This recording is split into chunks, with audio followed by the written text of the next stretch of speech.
हरिओम। नमस्कार मित्रों, प्रणाम। जय श्री राम, जय बद्री केदार।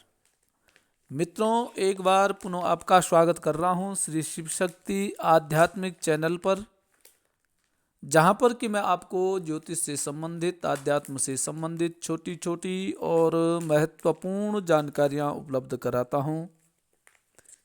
इसी कड़ी में आज जो चर्चा का विषय होगा वो होगा कि बिहाव के लिए कौन से ग्रह जिम्मेदार होते हैं और कैसे देखें या कैसे मालूम करें कि कौन सा भाव शादी बिहाव से संबंधित जानकारी कौन से भाव से मिलती है। तो मित्रों, वीडियो प्रारंभ करने से पहले आपसे पुनः निवेदन, यदि आपने अभी तक चैनल को सब्सक्राइब नहीं किया है तो प्लीज़ चैनल को सब्सक्राइब करें। वीडियो को मित्रों अंत तक देखें और अंत तक देखने के बाद यदि आपको ठीक लगती हैं, पसंद आती हैं तो वीडियो को शेयर भी करें, साथ में लाइक भी करें और कमेंट भी अवश्य करें। तो मित्रों, आओ चर्चा करते हैं आज के विषय पर। मित्रों, बिहाव के लिए सबसे पहले ये जानकारी आपको प्रस्तुत करना हो कि बिहाव के लिए सप्तम भाव देखा जाता है। जन्म कुंडली का सप्तम भाव, जो कि जहाँ पे मैंने सप्तम भाव लिखा है वो जन्म कुंडली का सप्तम भाव है। और सप्तम भाव का जो स्वामी ग्रह है वह भी शादी के लिए, बिहाव के लिए उतना ही जिम्मेदार होता है। उसके अलावा साथ में ही बिहाव के लिए शुक्र ग्रह जिम्मेदार है, दोनों लड़का और लड़की के लिए। सभी लग्न के जातकों के लिए, लड़कों के लिए शुक्र उनकी पत्नी का कारक है और लड़कियों के लिए बृहस्पति उनके पति का कारक ग्रह माना जाता है। अर्थात बिहाव के लिए शुक्र ग्रह और बृहस्पति ग्रह भी दोनों जिम्मेदार होते हैं।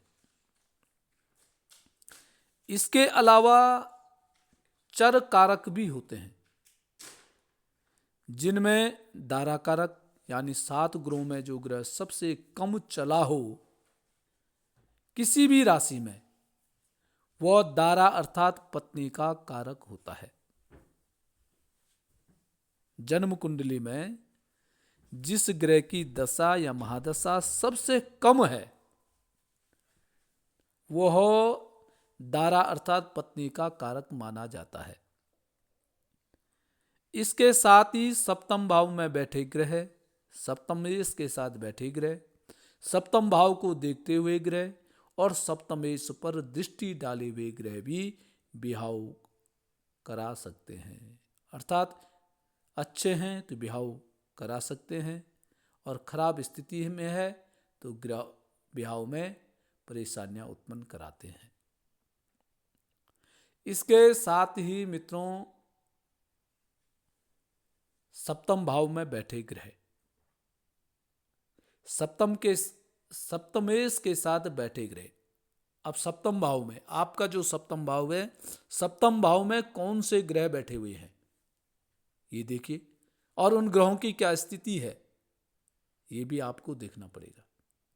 उसके बाद सप्तमेश के साथ बैठे हुए ग्रह, सप्तम भाव का स्वामी कौन है, सप्तम भाव में कौन सी आपकी राशि बन रही है, उस राशि का स्वामी कौन है और उस राशि के स्वामी के साथ कौन सा ग्रह बैठा हुआ है, वह भी बिहाव में देरी करा सकता है।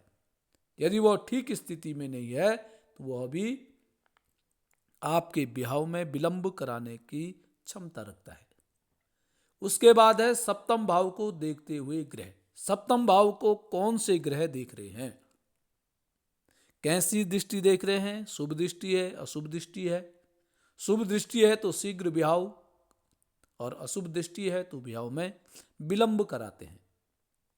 उसके अलावा सप्तमेश पर दृष्टि डाले हुए ग्रह, सप्तमेश आपका कहाँ स्थित है, उस सप्तमेश पे कौन से ग्रह दृष्टि डाल रहे हैं, अर्थात कौन से ग्रह सप्तमेश को देख रहे हैं। इससे भी विवाह के बारे में जानकारी प्राप्त की जा सकती है। उसके बाद उपपद और उसका स्वामी, सप्तम पद और उसका स्वामी, उसके अलावा पंचमेश, नवमेश अगर आपस में संबंधित हैं तो विवाह के कारक होते हैं। महादशा स्वामी से सप्तमेश भी विवाह करा सकता है। यदि सप्तमेश की महादशा चल रही है या सप्तमेश पे दृष्टि डाले हुए ग्रह की महादशा चल रही है तो वो भी विवाह के कारक बन सकते हैं। इसके अलावा मित्रों एक चीज और है, शनि हो गया, राहु हो गया, शुक्र हो गया और बृहस्पति की महादशा और जब अंतर्दशा आती है तो वो भी विवाह के कारक बनते हैं। कभी कभी आपने अपने जन्म कुंडली में शनि की दशा चल रही है, राहु की दशा चल रही है, शुक्र की दशा या बृहस्पति की दशा चल रही है और उन्हीं की अंतर्दशा भी चल रही है, तो उस समय भी प्रयास करना चाहिए, वह भी विवाह के कारक बन जाते हैं। अब चाहे उनका संबंध सप्तम भाव या सप्तम से है या नहीं है तो भी वह विवाह के कारक बन जाते हैं। शनि, राहु, शुक्र, बृहस्पति 4 ग्रह, इनकी दशा महादशा में या अंतरदशा में विवाह के योग बन जाते हैं। इन सभी ग्रहों को केवल लग्न से ही नहीं, चंद्रमा से और शुक्र से भी देखना होता है और साथ ही में लग्न कुंडली के साथ साथ कभी कभी बहुत विलंब यदि विवाह में हो रहा है तो नवमांश भी देखना होता है, देखना पड़ता है। मित्रों, यदि विवाह,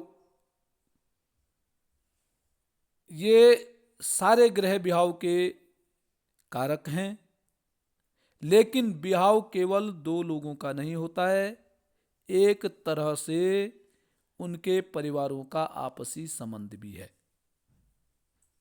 विवाह केवल पति पत्नी से नहीं, विवाह 2 परिवारों का आपसी संबंध है। इसलिए इसमें क्या होता है, दूसरा भाव, कुटुंब का भाव, चौथा भाव और उसके स्वामी भी देखे जाते हैं। पारिवारिक सुख और गृहस्थ सुख के लिए विवाह के बाद का सौभाग्य और सुख अष्टम भाव और 12वें भाव से इसकी गणना की जाती है। कुटुंब भाव, द्वितीय भाव, द्वितीय कहाँ बैठा है, किस स्थिति में बैठा है, चतुर्थ भाव कैसा है, चतुर्थ भाव का स्वामी कहाँ बैठा हुआ है। पारिवारिक सुख और गृहस्थ सुख के लिए विवाह के बाद के सौभाग्य के लिए अष्टम भाव और 12वें भाव की भी गणना करनी आवश्यक है। तो मित्रों, खास करके विवाह के लिए आपको शुक्र ग्रह के बारे में आपको ठीक प्रकार से जानकारी लेनी पड़ेगी। बृहस्पति ग्रह के लिए भी ठीक प्रकार से आपको जानकारी लेनी पड़ेगी, क्योंकि पत्नी के लिए शुक्र और पति के लिए बृहस्पति कारक ग्रह माना जाता है।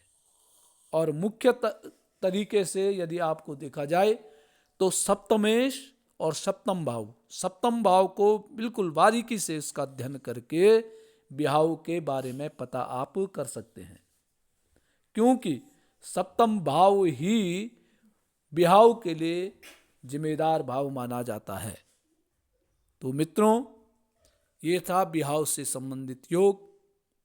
इसके साथ साथ जन्म कुंडली के अन्य भावों का भी निरीक्षण करना पड़ेगा, परंतु मुख्यतः सप्तम भाव, सप्तमेश, सप्तम भाव पर दृष्टि डालने वाले ग्रह, इन पर और साथ साथ में शुक्र और बृहस्पति पर आप ठीक ढंग से अध्ययन करके विवाह में देरी का कारण जान सकते हैं और उनका उपाय यदि आप करते हैं तो निश्चित ही आपको शीघ्र ही विवाह सुख, दाम्पत्य सुख की प्राप्ति आपको हो सकती है।